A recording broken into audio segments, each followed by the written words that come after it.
You'll never be as good as your brother anyway, my father spat, his words echoing through his mahogany-paneled office. I stood there, gripping my business proposal so tightly the pages crumpled. 10 years of education, countless sleepless nights preparing for this moment, and he dismissed me with a single cruel sentence. My brother Jacob slouched in the corner armchair, awkwardly fiddling with his phone, pretending not to hear our father tear my dreams apart. My name is Madeline Brown, and I spent 30 years believing I was destined to help lead my father's company, Brown Technologies. I grew up breathing the business. Dinner conversations revolved around market strategies, and my weekends were spent shadowing department heads instead of playing with friends. Unlike Jacob, who'd rather be anywhere else, I lived and breathed the industry. I'd done everything right.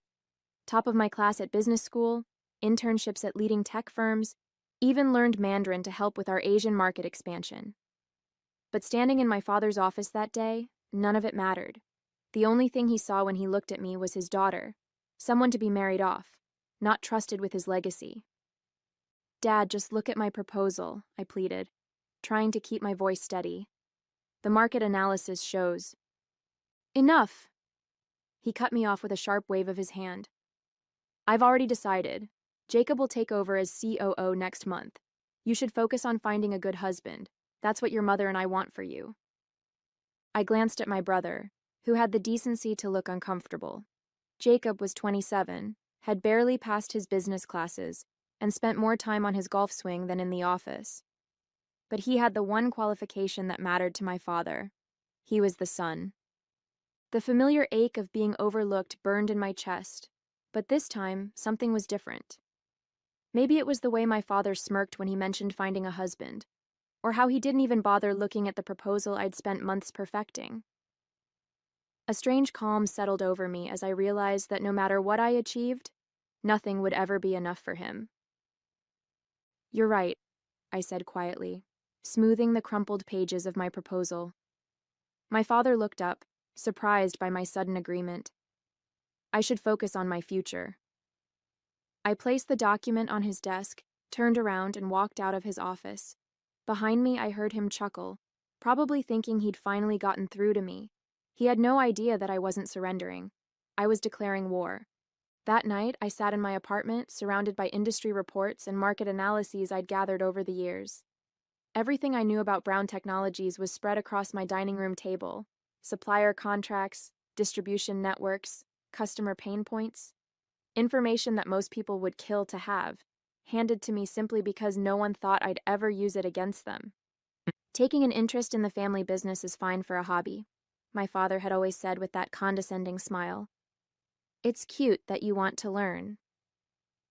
Each dismissive comment had only driven me to study harder, dig deeper. Now all that knowledge felt like ammunition. My phone buzzed. Another message from my mother.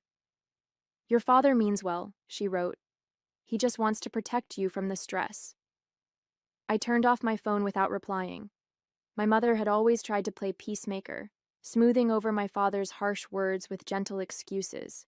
But she'd never once stood up to him, never challenged his outdated views. The next morning, I walked into Brown Technologies for what I knew would be the last time. As I packed up my desk in the marketing department, my colleagues avoided eye contact. News traveled fast in family companies. Everyone knew about yesterday's meeting, about how Walter Brown's ambitious daughter had finally been put in her place. I'm sorry, Maddie, Lisa from accounting whispered as she passed by. We all know you deserved that position. Her sympathy made it worse somehow.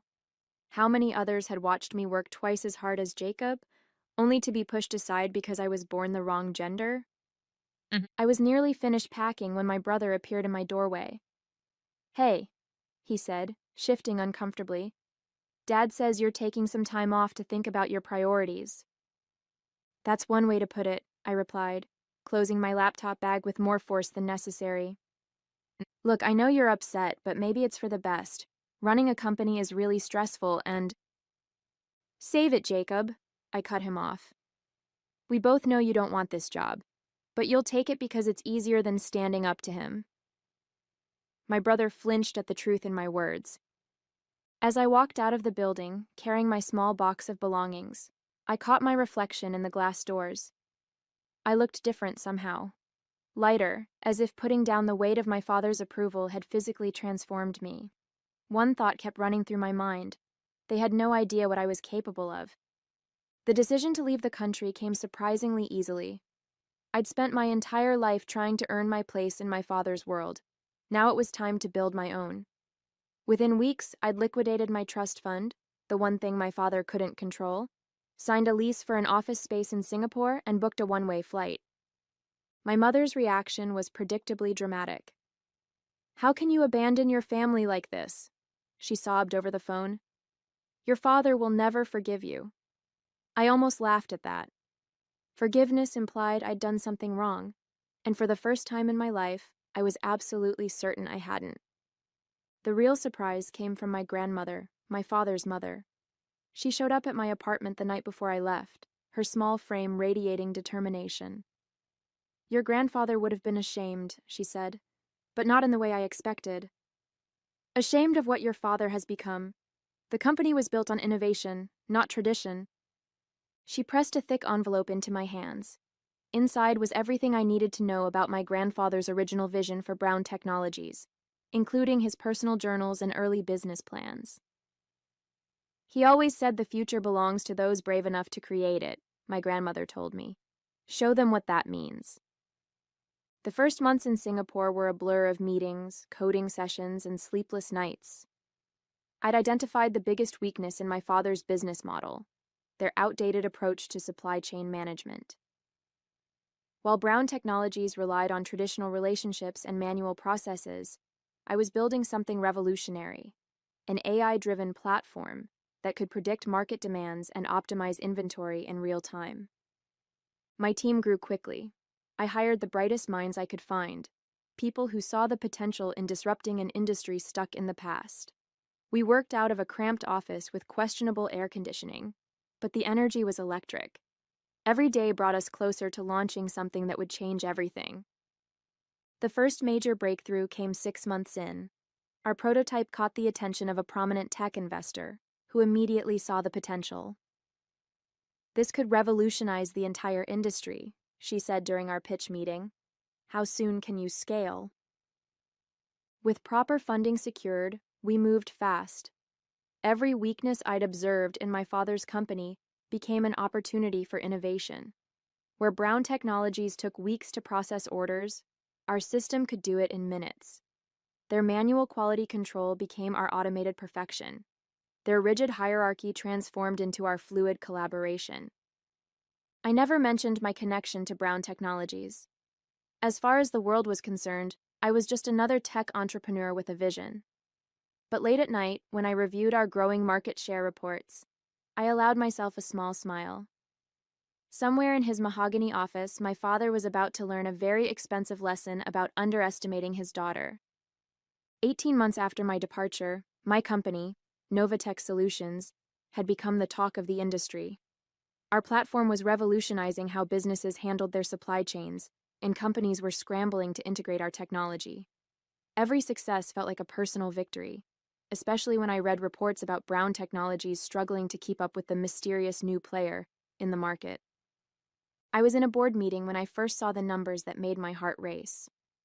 Brown Technologies had lost 30% of their market share in Asia, and their stock was plummeting.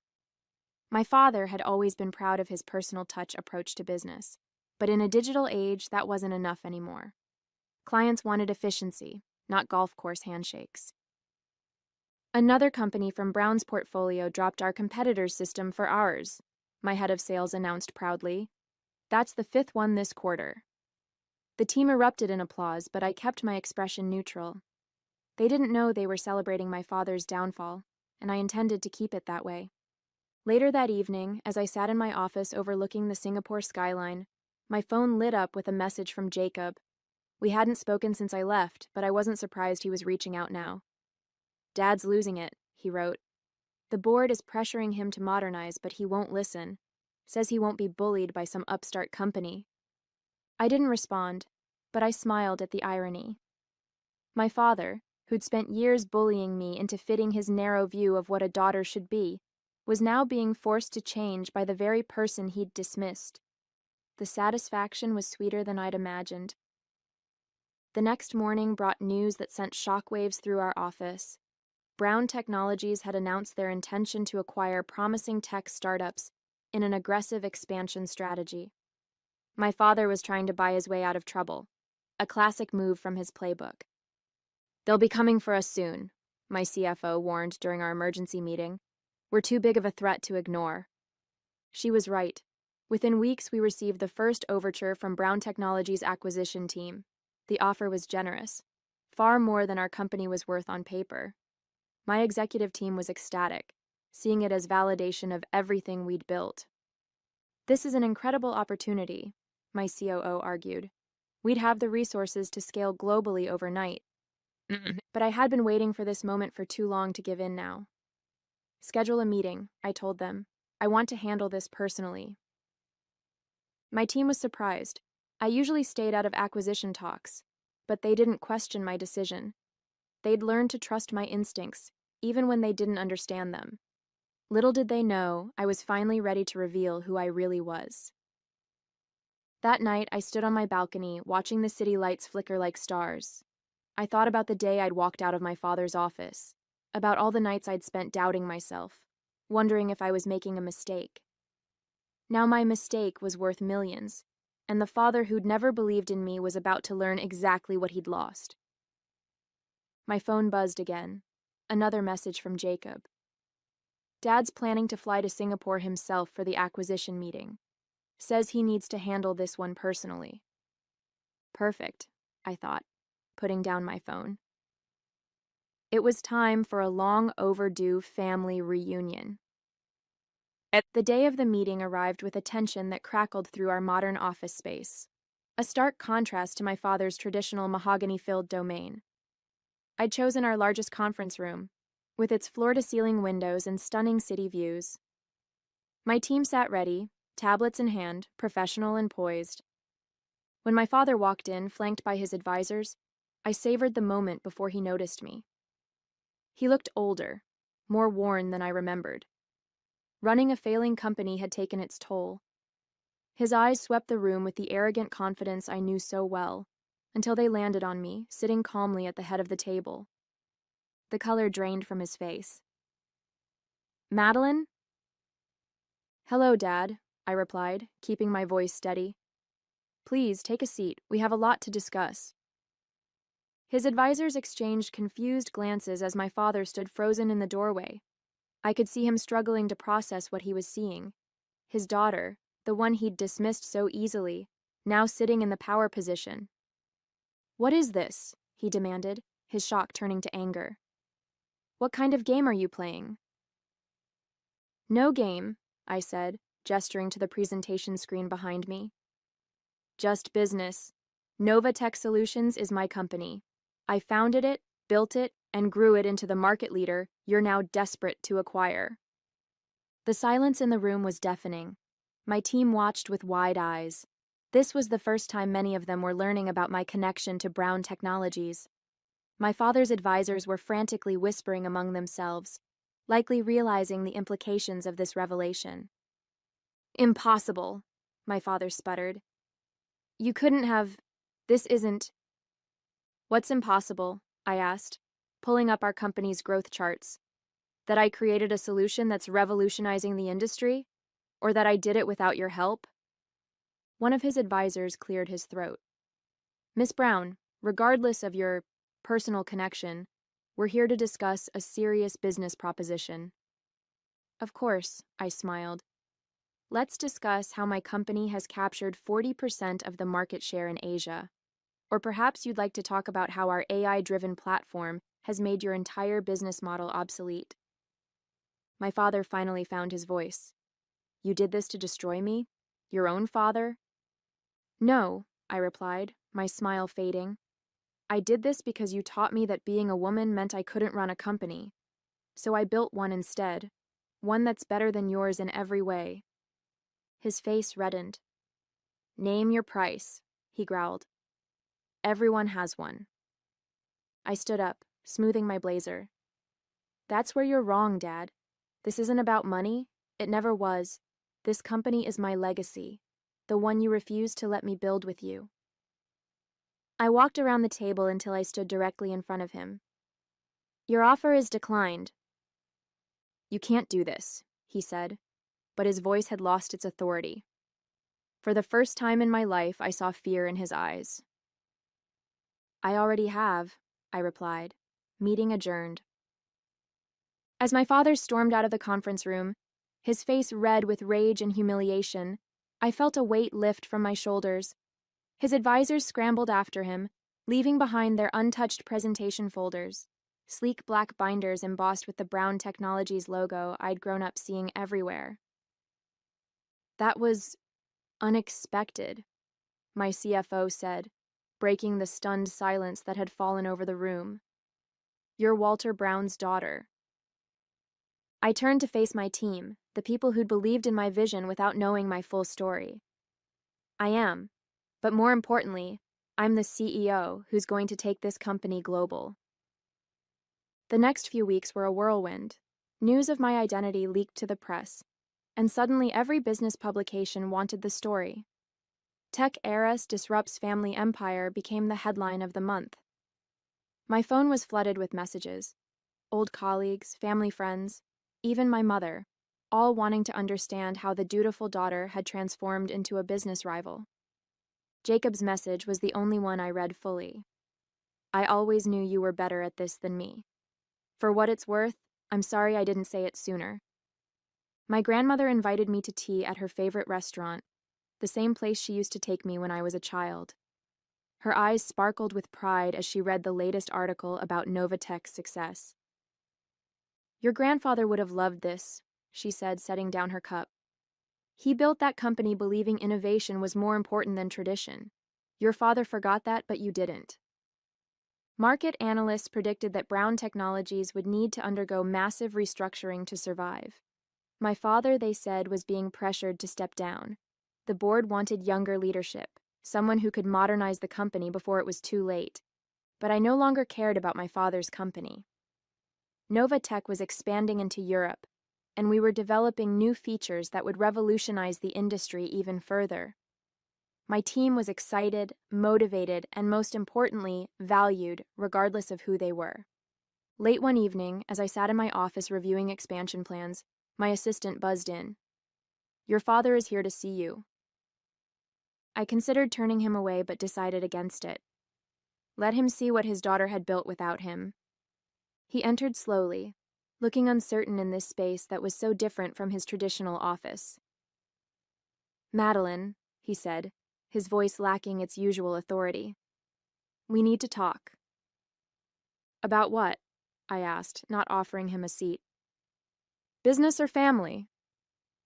Both, he admitted. The board, they want you to come back, to lead Brown Technologies' digital transformation. I laughed, the sound echoing off the glass walls. You still don't get it, do you? I didn't build this company to prove something to you. I built it because I could, because I'm good at what I do. I don't need your approval anymore. He flinched at my words, finally understanding what his actions had cost him. Not just market share or company value, but a daughter who'd been ready to give him everything. You should go, I said quietly. I have a meeting with European investors in the morning. As he left, I walked to the window and looked out at the city lights. Somewhere in those streets was a young woman being told she couldn't do something because of who she was. I hoped she'd prove them wrong, too. The story of my overnight success became legend in the tech world. What the headlines didn't capture were the quiet victories that followed. Brown Technologies' stock continued to plummet as more clients switched to our platform. My father's board finally took action, forcing him into early retirement, a humiliation he couldn't handle. He retreated to his mansion, refusing to face the industry that had once worshipped him. Meanwhile, Novatech soared.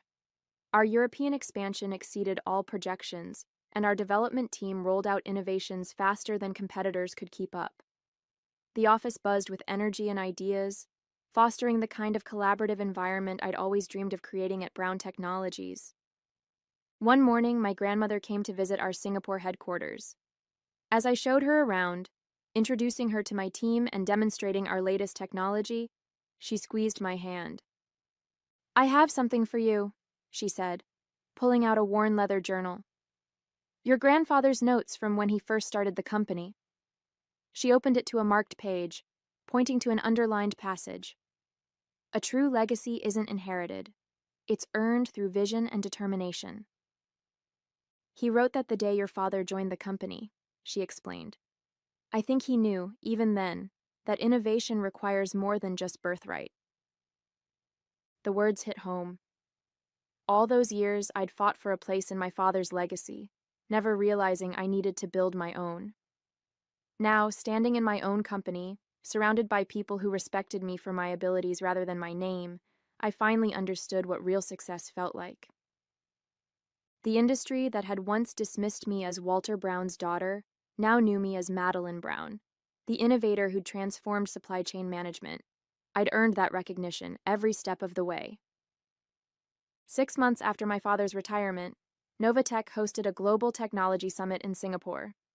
Industry leaders from around the world gathered to discuss the future of supply chain management. I took the stage as the keynote speaker, my grandmother beaming proudly from the front row. "Innovation isn't about following traditions," I told the packed auditorium. "It's about having the courage to challenge them." The irony wasn't lost on anyone when I announced our latest breakthrough, an upgrade that would make traditional systems like Brown Technologies completely obsolete. After the summit, Jacob approached me at the reception. He looked different, humbler, more genuine. "I sold my shares in Dad's company," he confessed. "Started a small sports coaching business instead. For the first time in my life, I'm actually happy." I smiled, realizing we'd both found freedom in different ways. He'd escaped our father's expectations by choosing his own path, while I'd conquered them by exceeding them. My mother still sends occasional messages, trying to broker peace between my father and me. She doesn't understand that some bridges aren't meant to be rebuilt. I've made my peace with that, just as I've made peace with my journey. These days, when young entrepreneurs ask me for advice, I tell them my real secret to success. Don't let anyone else define your worth. The best revenge isn't proving them wrong. It's proving yourself right. As for my father, last I heard, he spends his days in his study, surrounded by the mahogany panels that once witnessed his greatest mistake, underestimating his daughter. Sometimes the most expensive lessons are the ones we learn too late.